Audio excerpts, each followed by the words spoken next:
তোমাদের সাথে তো আমি শেয়ার করেইছি আগে যে নিশিতার বিয়েতে দিনের বেলায় কি কি করলাম, জল ভরতে নিয়ে যাওয়া থেকে শুরু করে গায়ে হলুদ পর্যন্ত সবটাই আমি তোমাদের সাথে শেয়ার করার চেষ্টা করেছি। তো এখন বিকেলবেলা আমরা ওর বিয়েতে যাব। ওর বিয়েটা হচ্ছে আমাদের এখানেই সোদপুরের একটা ব্যাঙ্কুইটে, তো ওখানেই আমরা যাচ্ছি। তো তার যাওয়ার আগে রেডি হয়ে নিলাম। আর আজকে আমি যে শাড়িটা পরেছি এটা আমাকে আমার বান্ধবীর বাড়ি থেকে গিফট করা হয়েছিল। বান্ধবীর যা আমাকে এই শাড়িটা গিফট করেছে, তো আমার না শাড়িটা খুব পছন্দ হয়েছে।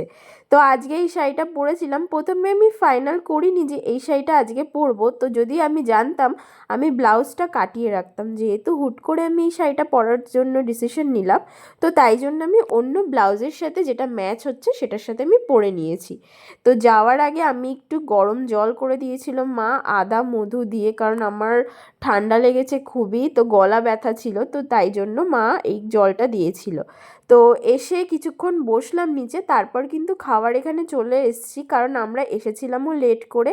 আর বিয়ে ছিল একদম মধ্যরাতে, তো তাই জন্য আগে খাওয়া দাওয়া করে এখানে নিশিত বিয়ে দেখে আমরা বাড়ির জন্য রওনা দিলাম।